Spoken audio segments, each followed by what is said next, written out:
नमस्कार. नमस्कार. नमस्कार दर्शको, मी राजेंद्र घरत, उपसंपादक दैनिक आपला नशा. दर्शको, आज आमच्या इथे श्री महेश्वर भिकाजी तेटांबे आलेले आहेत. माझे मित्र श्री महेश्वर तेटांबे हे लेखक, दिग्दर्शक, अभिनेते असून अखिल भारतीय मराठी चित्रपट महामंडळाचे आजीव सदस्य आहेत. अ वर्गाचे लेखक, अ वर्गाचे दिग्दर्शक सुद्धा आहेत. त्यांनी तब्बल 81 वेळा रक्तदान केलेलं आहे. हो. त्यांनी अनेक एकांकिका, अनेक लघुचित्रपट, वेब सिरीज साठी काम केले, त्यांचं लेखन केले, त्यांचं दिग्दर्शन केले. अशा या महेशजींचं मी आमच्या या नवेशाच्या स्टुडिओत हार्दिक स्वागत करतो. खूप खूप धन्यवाद. प्रथम मी नवे शहरचे उपसंपादक, आमचे मित्रवर्य सन्माननीय राजेंद्र घरत यांचं कौतुक करतो आणि अभिनंदन सुद्धा करतो आणि आभार देखील मानतो. कारण या नव्या मुंबईमध्ये प्रथमच आज त्यांनी मला मुलाखतीसाठी इथे बोलवलं. कारण काय असं की आपण मुंबईमध्ये अनेक उपक्रम राबवतो, सगळ्या गोष्टी मुंबईमध्ये करतो, पण नवी मुंबईमध्ये सुद्धा मी बरीच कामं केली असता पण माझी दखल इथे कोणी घेतली नाही. महेशजी, माझा पहिलाच प्रश्न तुम्हाला असा असेल की अभिनयाचा किडा रक्तात असावा लागतो, करेक्ट, किंवा मग तो प्रशिक्षणाने आपण त्याला विकसित करतो, बरोबर. तर तुमच्या परिवारात, तुमच्या आईकडील किंवा वडिलांकडील पूर्वजांमध्ये अभिनय होता की तुम्ही नंतर प्रशिक्षणातून तो मिळवला? की कसं असतं की एखाद्याचा सहवास लाभला की आपल्याला तो सहवास त्या कलेकडे आगेकूच करत घेऊन जातो. आणि मी ज्या ठिकाणी राहायचो, ज्या चाळीमध्ये मी राहायचो, त्या चाळीच्या बाजूला लागूनच राजकमल स्टुडिओ होतं. आणि त्या राजकमल स्टुडिओमध्ये बरेचसे मराठी सिनेमा, हिंदी सिनेमा यांचं तिकडे चित्रीकरण सातत्याने होत असायचं. त्यामुळे मला एक त्या चित्रीकरणाच्या माध्यमातून एक प्रेरणा मिळायची की चला आपण एखादं चित्रीकरण बघायला जाऊया. आणि चित्रीकरण बघता बघता मनाला असं वाटलं की चला आपण सुद्धा याच्यामध्ये काम केलं तर किती बरं वाटेल.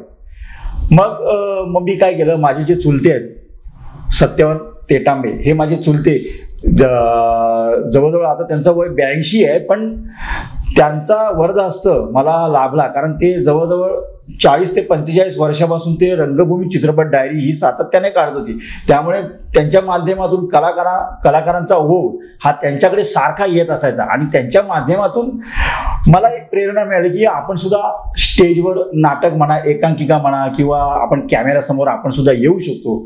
हे असा मला हा विश्वास मला त्यांच्या माध्यमातून मिळाला. पण ते झालं, विश्वास मिळाला, तुम्हाला वारसा मिळाला थोडासा.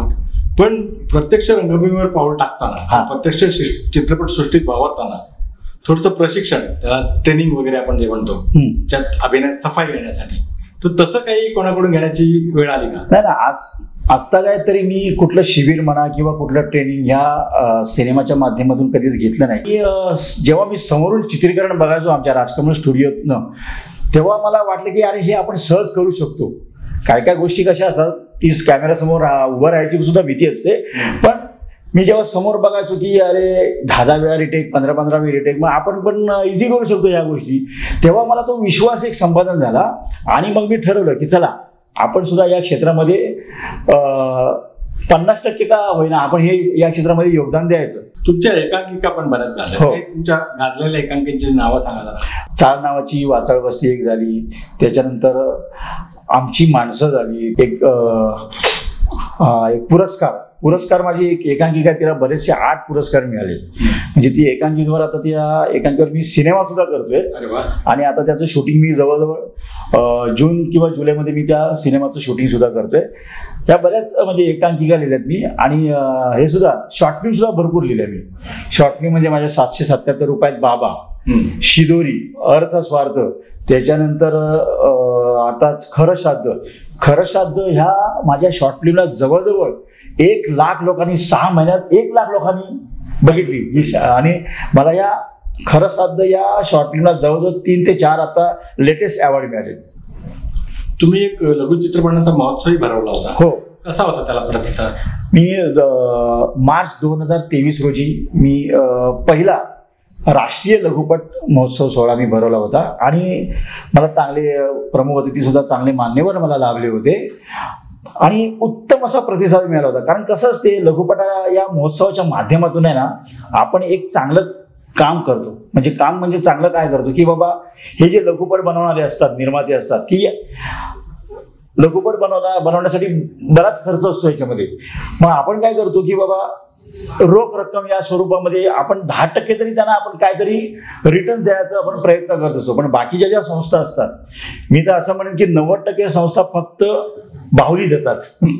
आणि आमची संस्था आर्या रवी एंटरटेनमेंट काय करते, बाहुली बरोबर रोख रक्कम सुद्धा देते, की ती रोख रक्कम दिल्याने त्यांच्या चेहऱ्यावरचं जे हास्य असते ते हास्य पाहून ते आम्हाला समाधान मिळते. आणि या समाधानात आमचं हे सर्वस्व मानून आम्ही पुन्हा आम्हाला उर्मी येते की परत परत आम्ही लघुपट महोत्सव भरावा. या सगळ्या तुमच्या कामांबद्दल, तुमच्या सामाजिक योगदानाबद्दल, सामाजिक योगदान दर्शक मला सांगायला आवडेल की करोना काळात श्री महेशजींनी धान्य वाटप केलेलं आहे, आंतरिक अल्बम बळ्यांचं वाटप केलेलं आहे, जीवनावश्यक वस्तूंचं वाटप केलेलं आहे. तर हे सुद्धा तुमचं काम चालू राहिलं. त्यासोबत तुम्ही 81 वेळा तब्बल 81 वेळा रक्तदान केलंय. हे हा समतोल कसा काय साधला तुम्ही? कसं असते की माणूस हा समाजप्रिय प्राणी आहे. आपण समाजाशी काहीतरी देणं लागतो. ती सामाजिक बांधिलकी जपण्यासाठी आपल्याला या गोष्टी कराव्या लागतात. कारण कसं असतं की सामाजिक काम करताना ना एक जे महत्वाचं समाधान लागते ना, ते समाधान आपल्याला मिळवण्यासाठी आपण काही करत असतो. आता कोरोना काळामध्ये आम्हाला भरपूर काही, कोरोनाने आम्हाला बरंच काही शिकवलं की कोरोनामध्ये जवळजवळ मी 1200 लोकांना धान्य वाटप केलं. म्हणजे ऑल ओव्हर महाराष्ट्रातून आम्ही व्हेकल काढलं, प्रत्येकाला आम्ही खाद्य वाटप म्हणा, आर्सेनिक गोळ्या वाटप म्हणा, किंवा शिल्ड, फेस शिल्ड वगैरे, त्याच्यानंतर काय म्हणतात ते सॅनिटायझर वगैरे, ह्या सगळ्या ज्या उपजीविकेच्या वस्तू होत्या ना, सगळ्या आम्ही त्यावेळेला वाटप केल्या. आणि ते वाटप करताना आम्ही जवळून बघितलंय की प्रत्येकाची हालत काय आहे. एक बघा, प्रश्नाचं उत्तर कसं देता येतं का? महाराष्ट्र ही आपली कर्मभूमी, बरोबर, मुंबई आपली राजधानी, भारताची आर्थिक राजधानी, चित्रपट सृष्टीची राजधानी सुद्धा मुंबईच, बरोबर, संपूर्ण भारताची, ज्याला बॉलिवूड वगैरे काही लोक म्हणतात. बॉलिवूड, हो. तर या बॉलिवूडवर, या मराठी महाराष्ट्रातल्या चित्रपट सृष्टीवर हिंदीवाल्यांचं, दाक्षिणात्यांचं आणि उत्तर भारतीयांचं वर्चस्व आहे, त्यांचा प्रभाव आहे, त्यांची लॉबी आहे. आणि आपले मराठी कलावंत जे महाराष्ट्रात जन्मले, महाराष्ट्र त्यांचं कार्यक्षेत्र आहे, त्यांचा मात्र तिथे हवा तसा दबदबा नाही. हा विरोधाभास आम्हाला का बरं बघायला मिळतो? काय असं, ह्याला कारणीभूत म्हणजे आपणच आहोत. आपण म्हणजे आपला प्रेक्षक वर्ग आहे, आपले कलाकार वर्ग आहे, आपला निर्माता संघ आहे, ह्याला सगळे कारणीभूत हीच आपली माणसं आहेत. कारण असं की जेव्हा आपला मराठी सिनेमा लागतो ना, तेव्हा आपला मराठी माणूस ना त्याच्यावर डोळे झाक करतो, त्याच्यावर पाठ फिरवतो. आणि त्याच्यासमोर जर एखादा बॉलिवूडचा सिनेमा लागला म्हणा किंवा टॉलिवूडचा सिनेमा लागला तर तो आवर्जून म्हणजे महागडी 250-300 रुपयाच्या तिकिटी काढून ते बघायला जातात, धाव घेतात तिकडे. पण ते हा विचार नाही करत अरे एखाद्या मराठी माणसाचा सिनेमा आहे, तेव्हा आपल्याला मराठी सिनेमाला वर आणण्यासाठी आपल्याला काहीतरी प्रायोरिटी बेसवर आपल्याला काम केलं पाहिजे. हा विचार ज्या वेळेला आपल्या मराठी माणसाच्या मनात येईल ना, तेव्हा आपल्या मराठी माणसाच्या कक्षा सुद्धा रुंदावल्या जातील. आज मराठी सिनेमाला वाईट दिवस कोणामुळे आले तर आपल्यामुळे झाले. म्हणजे मराठीच्या नावावर राजकारण करणारी पक्ष आहेत, ते काय करतात याच्यात? आता पक्ष म्हटलं की तुम्हाला माहित आहे की आपली पोळी कशी भासता येईल हे पहिलं कार्य साधण्याचा प्रयत्न ते करत असतात. त्यामुळे आपण जास्त त्यांच्याकडे लक्ष न देता आपण आपलं कार्य इमानी हातभार केलं की आपल्याला यश नक्कीच मिळेल. आणि आपण एक ठाम निश्चय केला पाहिजे की चला आज मला प्रेक्षक वर्ग नाही ना, पण तरी पण मी हिमतीने लढणार, मी मराठी सिनेमा करणार. आज ना उद्या सुगीचे दिवस हे नक्की येणार. आणि आता आपल्या मराठी सिनेमाला सध्या सुगीचे दिवस यायला सुरू झालेत.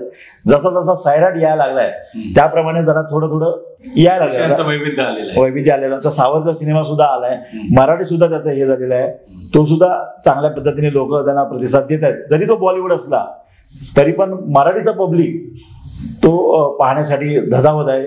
ही फार आनंदाची गोष्ट आहे. ते सगळं बरोबर आहे. मला सांगा की आम्ही असं ऐकून आहोत की मराठी ज्येष्ठ अभिनेते रंगभूमीवरचे यांना हिंदीतील चित्रपट अभिनेते थोडेसे वचकून असतात, खरं आहे का ते? नाही, वचकून असण्यापेक्षा मी तर असं म्हणेन की बाबा प्रत्येकाला जी व्यक्तिरेखा मिळते ती व्यक्तिरेखा मिळण्याचं कारण सुद्धा ती व्यक्तीच असते. म्हणजे उदाहरणार्थ म्हणा लक्ष्मीकांत बेर्डे म्हणा, अशोक सराफ म्हणा, किंवा अजून मराठीतले दिग्गज कलावंत म्हणा जे हिंदीमध्ये जेव्हा भूमिका करतात ती कमी दर्जाची भूमिका असते. तर याला अपवाद मी असं सांगेन की सचिन पिळगावकरजी. सचिन पिळगावकरने जवळजवळ हिंदी बॉलिवूडचे जवळजवळ 15 ते 20 सिनेमा ॲज अ हिरो म्हणून त्यांनी काम केलं. आता एक असा किस्सा पण सांगू शकतो मी की जेव्हा अमिताभ बच्चन सरांनी त्याने जेव्हा शोले सिनेमासाठी त्यांचं नाव पुकारण्यात आलं तेव्हा आपले सचिन पिळगावकर त्यांना त्यावेळी सिनियर होते तेव्हा ते त्यांना आवाजावं करायचे. म्हणजेच काय की आपली व्यक्तिरेखा काय आहे ही आपणच दुसऱ्यांना आपण ती प्रेझेंट केली पाहिजे. जर तुम्ही हलक्या प्रमाणात वागलात तर तुम्हाला तशी वागणूक तशी मिळते. जर तुम्ही चांगल्या दर्जात्मक भूमिकेमध्ये वावरण्याचा प्रयत्न केला तर तुम्हाला भूमिका तशी मिळते. मग जसं कसं राहायला पाहिजे हे सर्वस्वी आपल्यावर अवलंबून असते. अलीकडची तरुणाई ही व्हॉट्सअप युनिव्हर्सिटीची तर पदवीधर आहेच, बरोबर, त्यात असण्यात काही गैर नाही, पण त्या समाज माध्यमांचा कुठेतरी दुरुपयोग होतोय असं त्यांच्या पालकांचं म्हणणं आहे. अश्लील साईट्स, पॉर्नोग्राफी किंवा व्यसनाधीनता तरुणाईमध्ये वाढायला लागलेली आहे. चित्रपट क्षेत्रात येणाऱ्याही अनेक मुलं मुली गैरप्रकारांच्या नादी लागून आपलं आयुष्य उद्ध्वस्त करताना दिसत आहेत. नाट्य किंवा सिरियल मधल्या मुलांचंही काही वेगळं चित्र नाही. मोठ्या संख्येने अनेक संस्कारी मुलं सुद्धा आहेत यात, अनेक वर्ष ते टिकून आहेत, त्यांचं नाव कमवून आहेत. तर या चित्रपटसृष्टीत येणारी जी मराठी तरुणाई आहे तिला तुम्ही काय सांगायला मला? मी एवढंच सांगू शकतो की कसं असतं सोशल मीडियाचा वापर कसा करायला पाहिजे आणि कसा नाही करायला पाहिजे त्याच्या दोन बाजू आहेत. तुम्हाला जर चांगलंच घ्यायचं असेल तर सोशल मीडियाच्या माध्यमातून तुम्ही चांगलं सुद्धा घेऊ शकता. तुम्हाला जर वाईट घ्यायचं असेल तर तुम्ही वाईट सुद्धा घेऊ शकता. मी काय म्हणतोय की सोशल मीडियाचा वापर जेव्हा आपण करतो तेव्हा आपला तो वापर आपल्या अंगावर बेतला नाही पाहिजे. अशा पद्धतीने तुम्ही त्याचा वापर करा. आज आपण उतरता म्हणजे मुलांचं वय जे खेळण्याचं असतं त्या खेळण्याच्या वयात आपण त्याला मोबाईल देतो, ही चुकीची गोष्ट आहे.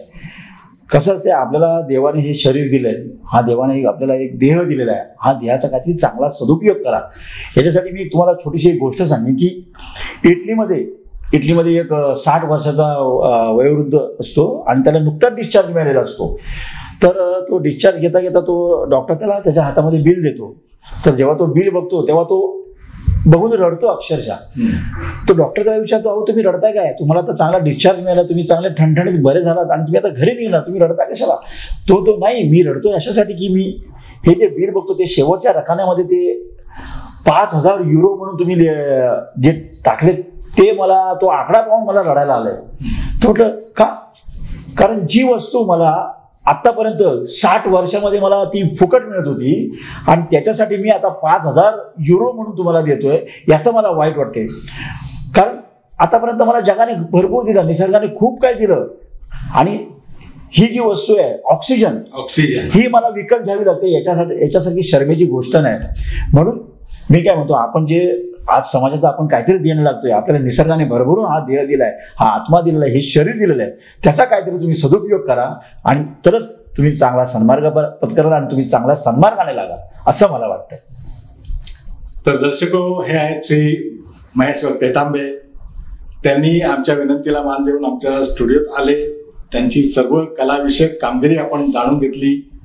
जाता जाता त्यांनी तरुणाला एक चांगला मौलिक संदेश सुद्धा दिला आणि हे क्षेत्र कसं आहे, यात आपण कसं वागायला पाहिजे याबद्दल उद्बोधक मार्गदर्शन केलं.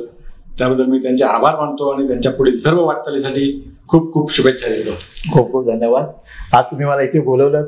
खरं तर मला असं कृतकृत्य झाल्यासारखं वाटतंय, कारण नव्या मुंबईमध्ये इथे आलो आणि कारण नवी मुंबईची नाळ मला पहिल्यापासूनच आहे. कारण या नव्या मुंबईमध्ये मी प्रथम इकडे पाणी वाचवा, त्याच्यानंतर कर भरा तो हो भला असे पथनाट्य या इथे सादर केली होती.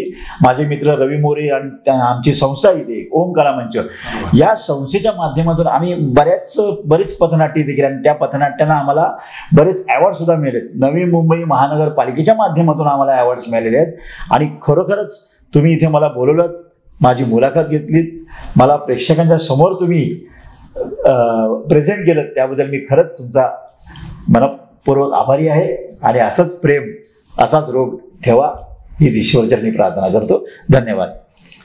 दर्शक हो, श्री महेश्वर तेटांबे यांची मुलाखत आपणास कशी वाटली ती नवे शेर YouTube चॅनल आणि नवेशर फेसबुक पेज वर असणाऱ्या या मुलाखती खालच्या कमेंट बॉक्समध्ये आपलं कमेंट अर्थात अभिप्राय लिहून अवश्य कळवा आणि आमचं चॅनल सबस्क्राईब करा. धन्यवाद. धन्यवाद.